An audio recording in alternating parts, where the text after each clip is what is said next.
Good evening, everyone. Hopefully, you're having a wonderful day so far. I got a good one for you today. It's question period, November 26th. And before we start, if you like this video, please like and subscribe. And with no further ado, let's get into it. Oral questions. Questions no chef. The Honourable Leader of the Opposition. We need a plan for our security, safety, and our economy. A Canada First plan. But for months now, Mr. Trump has been threatening tariffs. Here we are today without a plan. The big plan is a Zoom call, Mr. Speaker. There's no plan to reverse the liberalization of drugs that has gotten Americans so worried. There's a lot of chaos that our Prime Minister has caused at the borders. There's no plan to cut the taxes that are harming our economy during these uncertain times. Where is the Canada First plan? The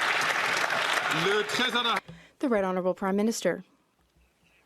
Mr. Speaker, I had a good call with Donald Trump last night. I underscored that we've been working together for decades to create prosperity on both sides of the border. We must work together. That is how we can meet challenges together and create prosperity for all. We will always defend Canadian jobs, Canadian workers, and Americans too. We will do this in a nonpartisan way. We will work as a team. That's what works in teamwork, nonpartisanship. I've spoken with the Premiers Ford and Legault. We will all continue to work together to defend Canada.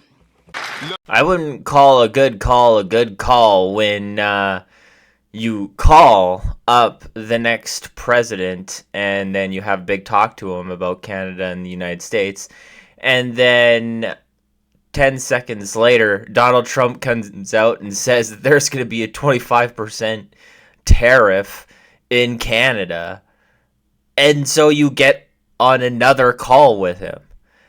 Now, I remember the stories about, I believe it was George W. Bush or Obama. I can't remember. But when they came into office and they were talking tariffs on, it was either Canadian oil, Canadian steel, our prime minister was down there in no time. Stephen Harper sent somebody actually to Washington to demand that Canada be omitted. Didn't just send a phone call. And that's what Canada needs to do, but Justin Trudeau doesn't do that stuff. He just sends a quick text and there you go. That's Canada First, everyone. The Right Honourable Leader of the Opposition. Right, but apparently the call didn't work because just a few minutes later, President Trump threatened Canada with tariffs. The same goes for softwood lumber and Buy America. For 9 years now, our Prime Minister has not gotten any gains for Canada. And now he's admitted that he broke our immigration system. There are 700 foreign students who need to leave Canada within a year. They can illegally cross south into the United States, which would be a huge issue. What is the Prime Minister's plan to fix the immigration system that he broke? The Right Honourable Prime Minister. Mr. Speaker, there are international students who come from everywhere in the world to study in Canada. They're in Canada during their studies. At the end of their studies, they return to their countries of origin. That is what happens in the majority of cases, an overwhelming majority of cases. And we do have a system for when people do not return to their countries. Our immigration system does help us address current challenges. We have reduced immigration to Canada recently in order to give our economy a chance to catch up. That's part of an immigration system that works and that meets the adapting and changing challenges that we have today. The issue is our immigration system is broken. We let these universities and these colleges get away with letting in way too many foreign exchange students that it became a problem. That we've had how many scandals go on where they were actually scamming these exchange students and immigrants, saying that, oh, do things this way and you can come or live in Canada and become a resident. And yeah, not so much.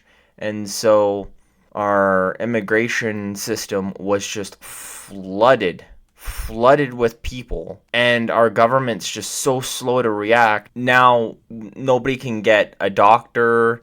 Our healthcare system's being affected.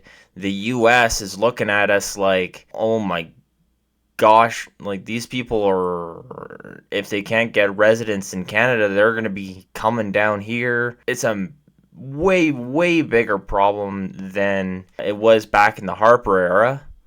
In the Harper era, we thankfully had things normalized.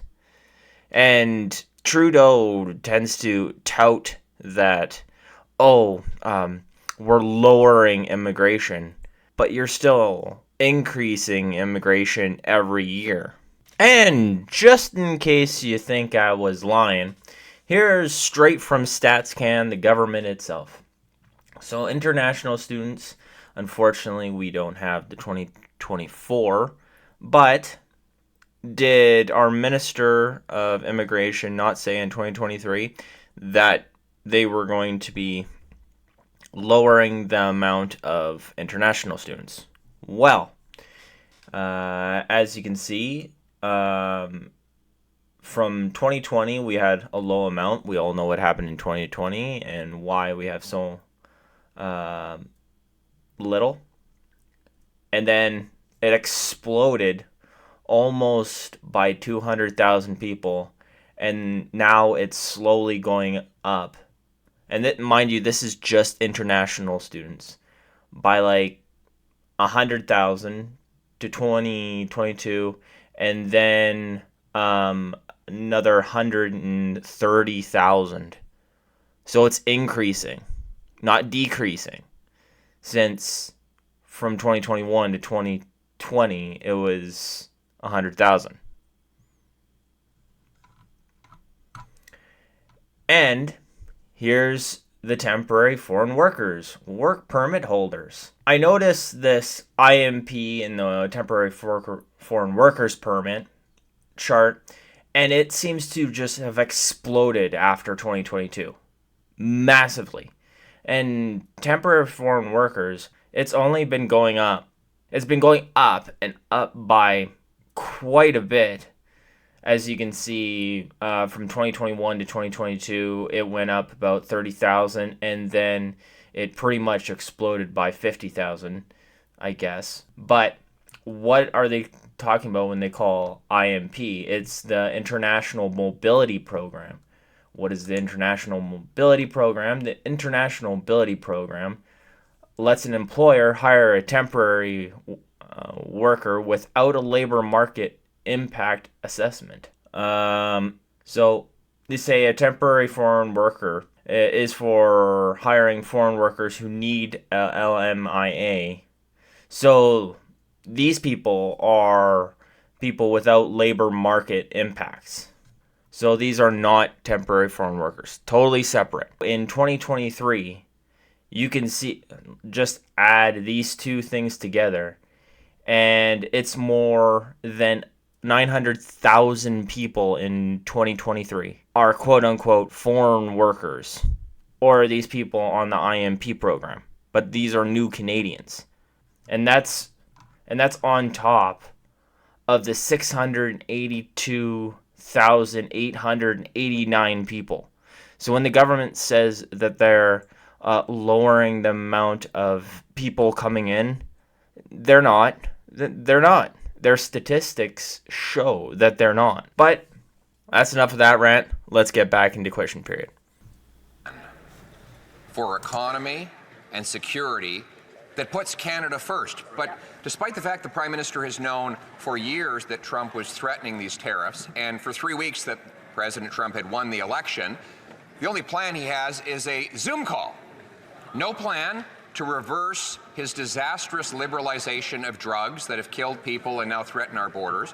No plan to fix the broken borders that he caused. No plan to cancel the tax increases that will drive billions and many jobs away. Where's the plan to put Canada first?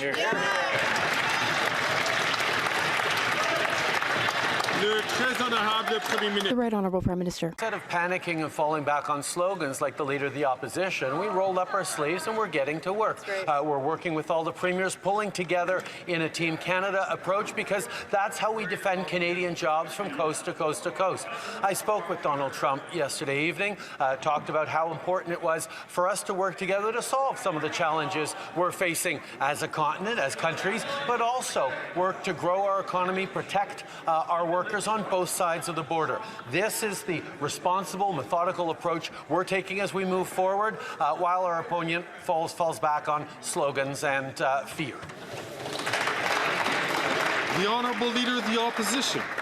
He spoke with the incoming president, and moments later, Mr. Trump put out a tweet slapping a 25% tariff on Canada. So that worked about as well as the Prime Minister's efforts on Buy America and softwood lumber, which continue to be penalized, even though the previous Conservative government got both of those things lifted. Now move over to drugs. The Prime Minister's disastrous legalization and liberalization of drugs has the Americans worried, in addition to costing 47,000 deaths in Canada. Where's the plan to stop the drugs and keep our border open to trade? The Right Honourable Prime Minister. Yeah, hey, Trudeau, where are you with the softwood lumber? We know this is a problem. You know this is a problem. You need to be a prime minister, send somebody down to Mar-a-Lago or wherever Trump is right now, and actually talk face-to-face, serious talk about Canada and U.S. relations, not a Zoom call. We are literally right across the border from the United States, and you guys are too lazy to do that. It's ridiculous. Mr. Speaker, once again, the Leader of the Opposition is just making stuff up. I clearly spoke with the President of the United States an hour and a half after he put out his suggestion on tariffs. The reality is we're going to continue to work constructively with the incoming administration to protect Canadian jobs, to protect Canadian growth, to take the responsible approach that isn't steeped in partisanship, that pulls together the Team Canada approach that stands up for Canadians instead of throwing our arms up and saying all is broken like the Leader of the Opposition. The Honourable Leader of the Opposition. Well, that's even worse. The statement went out promising tariffs before they even got a chance to speak. It's kind of like him backing down on Buy America and backing down on softwood lumber, Mr. Speaker. Now let's move to the tariffs the Prime Minister wants to impose on our economy. Quadrupling the carbon tax to 61 cents a litre would cripple our economy. New tax increases on work and energy would do likewise, sending hundreds of billions of dollars south of the border. Now that Canadians are facing this economic crisis, will he at least cancel his plan to hike taxes so we can save jobs? The Right Honourable Prime Minister. Speaker, we see once again the Leader of the Opposition flailing and inventing stuff to try and fit his preferred attacks into his priorities. The reality is we're going to continue to work constructively with the incoming administration to do what Canada and the U.S. have always done, create prosperity together, protect jobs on both sides of the border as we grow the economy. When it comes to drugs, Mr. Speaker, we've taken serious steps on that and we'll continue to. But if the Leader of the Opposition is suggesting he wants to recriminalize marijuana, let him just say that. That's right. When did he ever say that? Did he say anything about marijuana at any time? Because Trudeau knows what he's talking about when he says that when Pierre talks about drugs. He's talking about the fentanyl that is coming into our country and all the other opioids that Justin Trudeau feels comfortable giving out in his quote-unquote safe supply areas in Vancouver and I believe Toronto still has safe supply places, and Montreal has. They're not. It's not safe supply. It's something where you can get like needles and do stuff. I'm probably gonna get banned off of YouTube for saying these words, but that's what he's talking about. On another note, the thing that our politicians aren't talking about, which should be worrying Canadians a lot, is Donald Trump wants to do a lot of buy American, built in America stuff, which is awesome for Americans. Like it's in Canada, that's what we should be doing. We should be doing buy Canadian, made by Canadians, but we don't do that. So a lot of that made in America stuff is going to come into Canada, and we're going to buy it there. So because it's made by Americans, it's going to be that much more expensive because they have to pay Americans.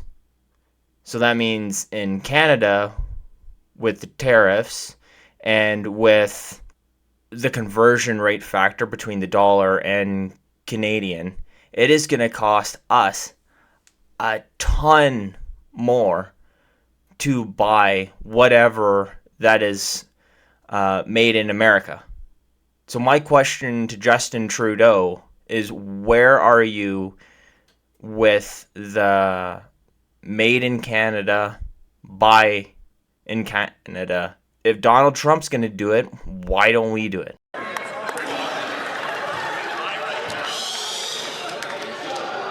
Order!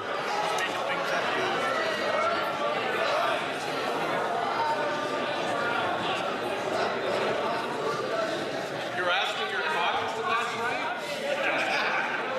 Order! L'honorable député. The Honourable Member for Belleuil-Chambly. Mr. Speaker, over the past few days and hours, we have received signals that we are about to go through some significant insecurity, and we will experience that in Parliament too. There's protectionism, there is rather strong diatribe, strong choice of words. Now is the time to unite people, to make people feel safe, especially economically.